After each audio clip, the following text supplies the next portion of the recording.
Bismillahirrahmanirrahim. Assalamualaikum warahmatullahi wabarakatuh. Bismillah, hamdan syukran lillah, la haula wala quwata illa billah.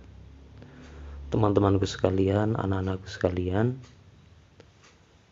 saya Tok Maulana di sini akan sharing berbagi mata pelajaran pendidikan kemuhammadiyahan bab khitoh perjuangan Muhammadiyah. Semoga bermanfaat dan semoga bisa menyimak dari awal sampai akhir biar tidak terjadi salah penafsiran atau salah paham mengenai materi ini. Oke, lanjut saja, kita langsung ke materi.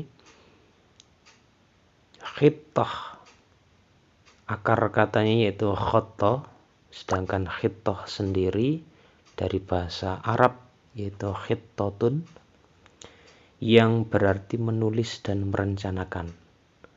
Khitoh juga berarti garis atau jalan.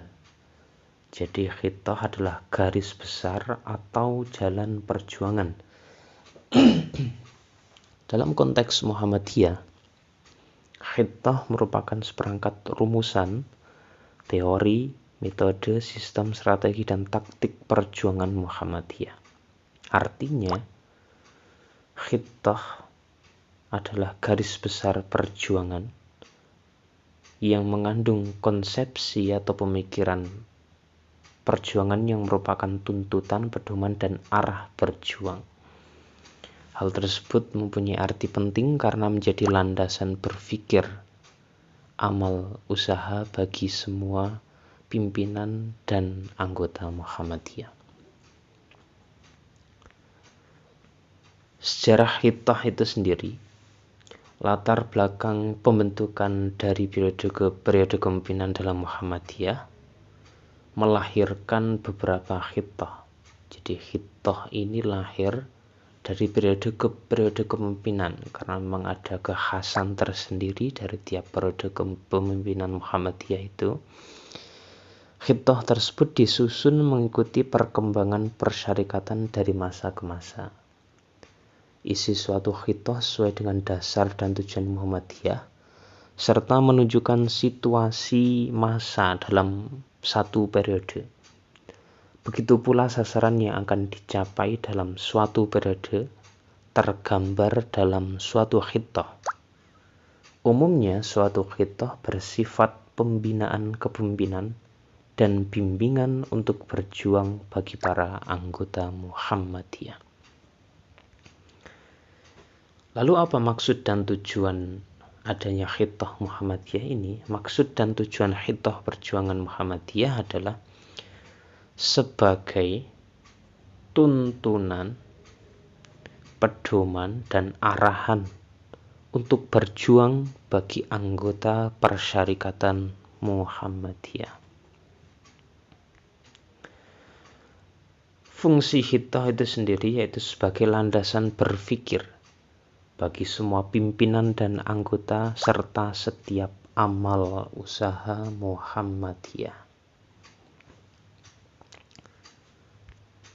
Macam-macam khitoh Muhammadiyah berikut yaitu ada 6 khitoh Muhammadiyah yang dihasilkan dari masa ke masa.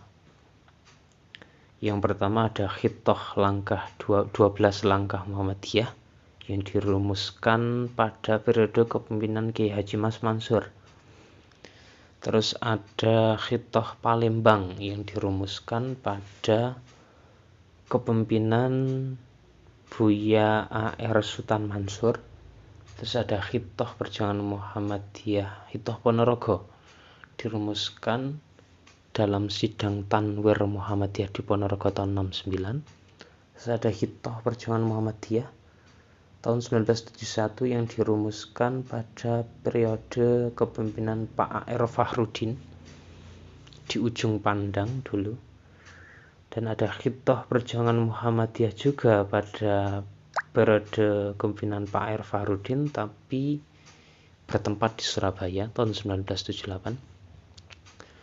Dan ada Yang keenam, Khittah Muhammadiyah di Denpasar, Bali.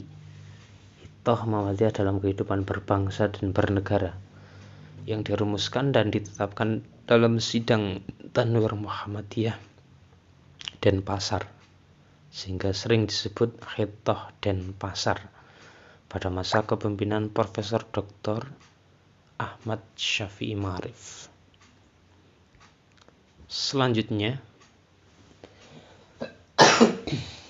berikut isi Khittah Perjuangan Muhammadiyah. Isi dari Khittah langkah 12 yaitu ada 12 poin itu. Yang pertama, memperdalam masuknya iman, memperluas paham agama, memperluas budi pekerti, menuntun amal intikot atau mawas diri, menguatkan persatuan, menegakkan keadilan, melakukan kebijaksanaan, menguatkan majelis tanwir, mengadakan konferensi bagian, memusyawarahkan putusan, mengawasi gerakan dalam, dan mempersambungkan gerakan luar. Lalu selanjutnya ada Khittah Palembang, ada 7 poin, bisa dicermati di situ. Menjiwai pribadi anggota dengan iman, ibadah, akhlak, dan ilmu pengetahuan, melaksanakan uswatun hasanah, mengutuhkan organisasi dan merapikan administrasi, memperbanyak dan mempertinggi mutu amal, mempertinggi mutu anggota dan membentuk kader, mempererat ukhuwah Islamiyah, menuntun penghidupan anggota. Jadi khas ya karakternya dari tiap khittah itu. Dari tadi yang pertama langkah 12 dan yang kedua Khittah Palembang ini. Selanjutnya ada Khittah Perjuangan Muhammadiyah, Khittah Ponorogo. Di Khittah Ponorogo ini yang menjadi poin adalah penegasan Muhammadiyah sebagai organisasi yang memilih dan menempatkan diri sebagai gerakan Islam dan amar ma'ruf nahi mungkar dalam kehidupan bermasyarakat. Sedangkan dalam bidang politik, Muhammadiyah itu tidak berafiliasi terhadap satu partai politik pun kayak gitu. Jadi berbeda. Jadi gaya politik Muhammadiyah itu bukan politik praktis tapi high politik. Jadi politik tingkat tinggi yang tidak hanya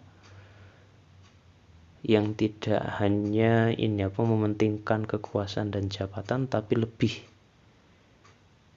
memfokuskan untuk kesejahteraan, terus kerukunan, kedamaian dari kehidupan berbangsa dan bernegara. Intinya seperti itu. Lebih lengkapnya bisa kalian pause terus bisa dibaca itu. Terus selanjutnya Khittah Muhammadiyah tahun 71, Khittah Ujung Pandang, ada 4 poin itu. Muhammadiyah adalah gerakan dakwah Islam. Setiap anggota Muhammadiyah sesuai dengan hak asasinya dapat tidak memasuki atau memasuki organisasi lain sepanjang tidak menyimpang dari anggaran dasar.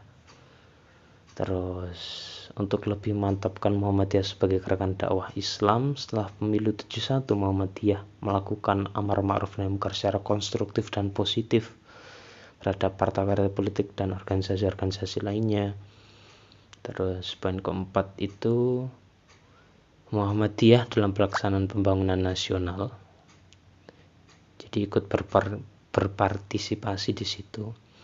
Mengamanatkan kepada PP Muhammadiyah untuk menggariskan kebijaksanaan dan mengambil langkah-langkah dalam pembangunan ekonomi, sosial, dan mental spiritual. Jadi memang kondisi politik pada waktu itu, terus lahirlah satu khittah yang di situ menegaskan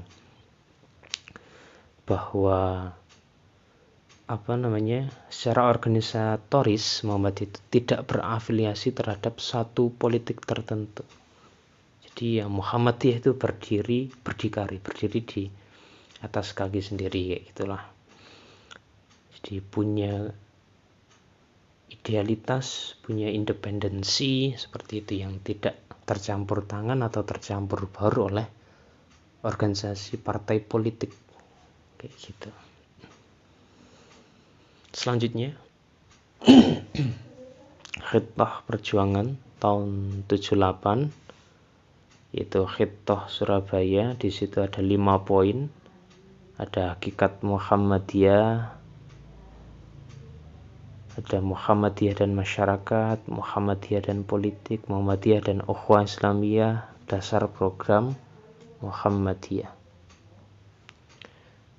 Terus di situ kita bisa lihat khitah perjuangan dalam kehidupan berbangsa dan bernegara, khitah dan pasar.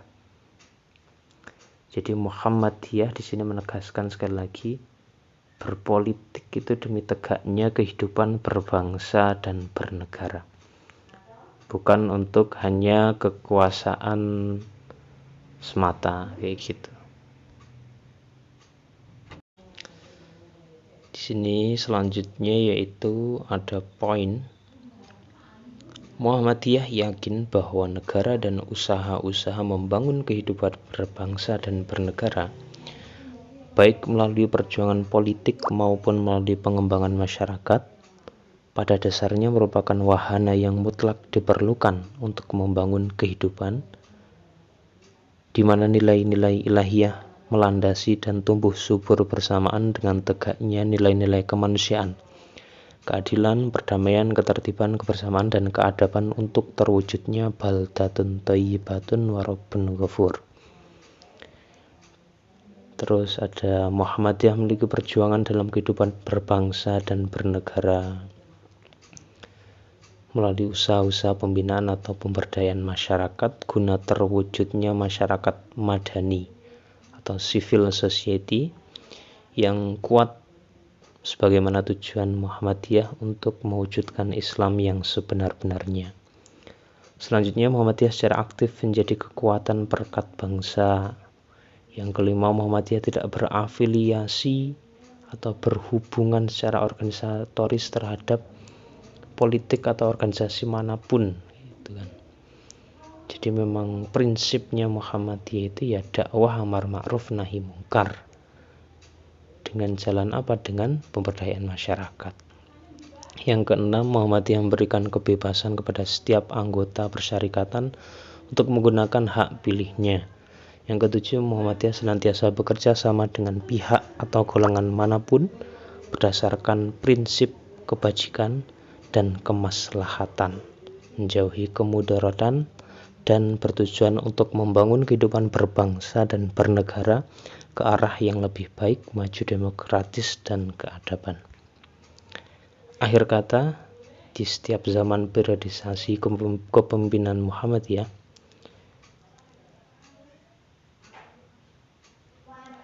keadaan dan tantangannya itu kan berubah serta berbeda-beda. Di awal perkembangan Muhammadiyah, terutama dekade 30-50-an, kebutuhan akan adanya landasan-landasan ideologis bagi persyarikatan lebih mendesak karena memang dirasa belum lengkap.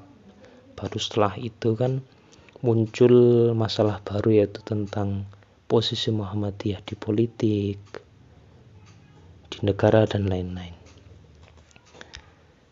Terima kasih, demikian yang dapat saya sampaikan. Mohon maaf atas segala kekurangan. Wassalamualaikum warahmatullahi wabarakatuh.